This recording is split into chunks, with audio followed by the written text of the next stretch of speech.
ಕೇರಳದಲ್ಲಿ 5 ವರ್ಷಕ್ಕೊಮ್ಮೆ ನಡೆಯುವ ಬದಲಾವಣೆಯ ಪರ್ವ ಈ ಬಾರಿ 10 ವರ್ಷಕ್ಕೊಮ್ಮೆ ನಡೆದಿದೆ. ಅಧಿಕಾರಾರೂಢ ಎಡರಂಗವನ್ನು ನೆಲಕಚ್ಚುವಂತೆ ಮಾಡಿ ಭಾರಿ ಅಂತರದ ಜಯದೊಂದಿಗೆ ಪಟ್ಟವೇರಲು ಸಿದ್ಧವಾಗಿದೆ. 97 ಸ್ಥಾನ ಪಡೆದ ಐಕ್ಯರಂಗ ಅಧಿಕಾರ ನಡೆಸುವುದು ಖಚಿತವಾಗಿದೆ. ಭಾರಿ ನಿರೀಕ್ಷೆಯಲ್ಲಿದ್ದ ಬಿಜೆಪಿ 3 ಸ್ಥಾನ ಪಡೆದರೆ 35 ಸ್ಥಾನ ಗಿಟ್ಟಿಸಿದ ಅಧಿಕಾರಾರೂಢ LDFಗೆ ಭಾರಿ ಮುಖಭಂಗವಾಗಿದೆ. ಭಾರಿ ಕುತೂಹಲಕ್ಕೆ ಕಾರಣವಾಗಿದ್ದ ಮಂಜೇಶ್ವರದಲ್ಲಿ ತ್ರಿಕೋನ ಸ್ಪರ್ಧೆ ಏರ್ಪಟ್ಟಿತ್ತು. ಕಳೆದ ಬಾರಿ 94 ಮತಗಳ ಅಂತರದಿಂದ ಪರಾಭವಗೊಂಡಿದ್ದ ಬಿಜೆಪಿಯ ಸುರೇಂದ್ರನ್ ಈ ಬಾರಿ ಗೆಲುವು ಖಚಿತ ಎಂಬ ಮಾತು ಕೇಳಿಬರುತ್ತಿತ್ತು. ICRIಯಲ್ಲಿ 10,000ಕ್ಕೂ ಹೆಚ್ಚು ಓಟು ಕಳೆದುಕೊಂಡ ಬಿಜೆಪಿಯಿಂದ ಸಾವಿರಾರು ಮತಗಳ ಅಂತರದಿಂದ ಗೆದ್ದು ಬರುತ್ತೇನೆ ಎಂಬ ವಿಶ್ವಾಸ ಹೊಂದಿದ್ದ UDF ಅಭ್ಯರ್ಥಿ AKM ಅಶ್ರಫ್ ದಾಖಲೆಯ ಅಂತರದ ಮತಗಳಿಂದ ವಿಜಯ ಪತಾಕೆ ಹಾರಿಸಿದ್ದಾರೆ. ಮಂಗಳೂರು ಶಾಸಕ UT ಖಾದರ್ ಮಾದರಿಯಲ್ಲಿ ಹಿಂದೂ ಮುಸ್ಲಿಂ ಕ್ರೈಸ್ತರೆಲ್ಲರಿಗೂ ಹತ್ತಿರವಾಗಿದ್ದ ಅಶ್ರಫ್ 96,948 ಮತಗಳನ್ನು ಪಡೆದರೆ ನಿಕಟ ಪ್ರತಿಸ್ಪರ್ಧಿಯಾಗಿದ್ದ ಬಿಜೆಪಿ ಅಭ್ಯರ್ಥಿ ಸುರೇಂದ್ರನ್ 67,696 ಮತಗಳನ್ನು ಪಡೆದಿದ್ದರೆ CPM ಪಕ್ಷದ KR ಜಯಾನಂದ್ ಕೇವಲ 21,212 ಮತಗಳನ್ನು ಪಡೆದು ಹೀನಾಯ ಸೋಲನ್ನು ಅನುಭವಿಸಿದ್ದಾರೆ. ಉಳಿದಂತೆ ಪಕ್ಷೇತರ ಅಭ್ಯರ್ಥಿಯಾಗಿ ಸ್ಪರ್ಧಿಸಿದ್ದ ಜೀನ್ ಲವಿನಾ ಮೊಂತೇರೊ 523, ಕಣ್ಣೂರು ಅಬ್ದುಲ್ಲಾ ಮಾಸ್ಟರ್ 283, BSPಯಿಂದ ಸ್ಪರ್ಧಿಸಿದ್ದ ಸಂಜೀವ 213 ಮತಗಳನ್ನು ಪಡೆದಿದ್ದಾರೆ. ಮತ ಎಣಿಕೆ ಕೇಂದ್ರದಿಂದ ಹೊರಗೆ ಬಂದಾಗ UDF ಕಾರ್ಯಕರ್ತರು ಪಟಾಕಿ ಸಿಡಿಸಿ ಜಯಘೋಷಣೆ ಮೊಳಗಿಸಿದರು.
ಈ ಸಂದರ್ಭ AKM ಅಶ್ರಫ್ ಮತದಾರರಿಗೆ ಕೃತಜ್ಞತೆ ಸಲ್ಲಿಸಿ ಮಾತನಾಡಿದರು.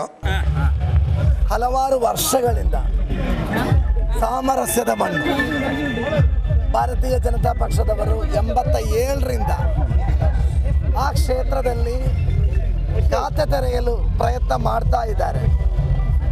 ಈ ಸಲದ ಚುನಾವಣೆಯಲ್ಲಿ ಇಲ್ಲ ಸಲ್ಲದ ಆರೋಪಗಳು, ಅದೇ ರೀತಿಯಲ್ಲಿ ಸಾಮರಸ್ಯವನ್ನು ಕೆಡಿಸುವಂಥ ಪ್ರಯತ್ನವನ್ನು ಕೂಡ ಮಾಡಿದ್ದಾರೆ.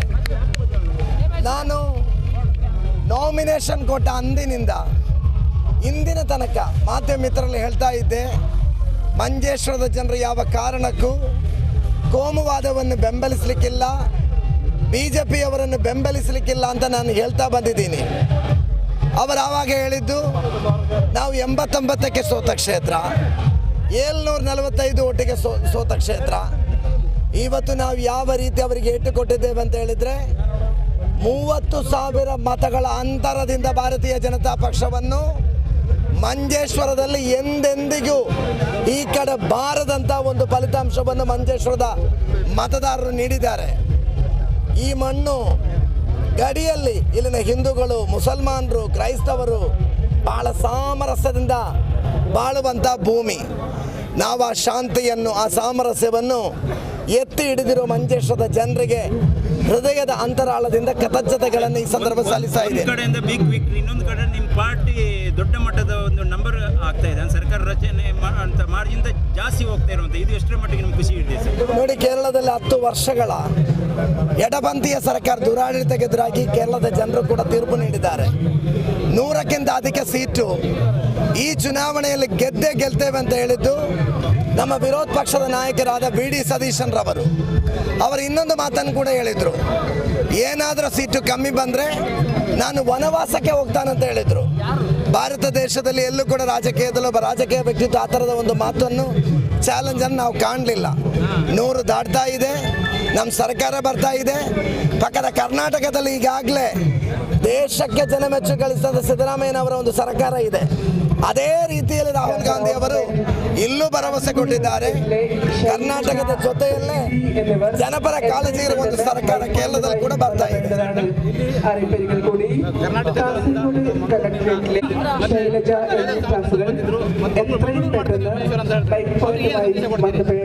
ನೋಡಿ, ನನ್ನ ಚುನಾವಣೆಯಲ್ಲಿ ಕರ್ನಾಟಕದ ಮುಖ್ಯಮಂತ್ರಿಗಳು ಶ್ರೀ ಸಿದ್ದರಾಮಯ್ಯನವರು ಪ್ರಚಾರಕ್ಕೆ ಬಂದಿದ್ದಾರೆ. ಆ ಎಲ್ಲಕ್ಕಿಂತ ಮಿಗಿಲಾಗಿ ಕರ್ನಾಟಕದ ಅಲ್ಪಸಂಖ್ಯಾತ ಮಂತ್ರಿಗಳಾದ ಜಮೀರ್ ಅಹಮದ್ ಖಾನ್ ರವರು ಪ್ರಚಾರಕ್ಕೆ ಬಂದಿದ್ದಾರೆ. ದಿನೇಶ್ ಗುಂಡೂರಾವ್ ಅವರು ಪ್ರಚಾರಕ್ಕೆ ಬಂದಿದ್ದಾರೆ. ನನ್ನ ಚುನಾವಣೆಯಲ್ಲಿ ಅತಿ ಹೆಚ್ಚು ಕರ್ನಾಟಕದ ಕಾಂಗ್ರೆಸ್ ಪಕ್ಷದ ನಾಯಕರುಗಳು ಬಿಜೆಪಿಯನ್ನು ಸೋಲಿಸಲಿಕ್ಕೋಸ್ಕರ ಪ್ರಚಾರ ಮಾಡಿದ್ದಾರೆ. ಈ ಗೆಲುವು ಸನ್ಮಾನ್ಯ ಶ್ರೀ ಸಿದ್ದರಾಮಯ್ಯನವರಿಗೆ ಸಲ್ಲಿಸುವ ಗೆಲುವು, ಶ್ರೀ ಜಮೀರ್ ಅಹಮದ್ ರವರಿಗೆ ಸಲ್ಲಿಸುವ ಗೆಲುವು. ಯಾಕೆಂತ ಹೇಳಿದ್ರೆ ಅವರೆಲ್ಲ ಇಲ್ಲಿ ಬಂದು ಠಿಕಾಣಿ ಹೂಡಿ ಬಿಜೆಪಿಯನ್ನು ಸೋಲಿಸಲಿಕ್ಕೆ ಹೇಳಿದ್ದಾರೆ. ನಮ್ಮ ಮತದಾರರು ಸೋಲಿಸಿದ್ದಾರೆ.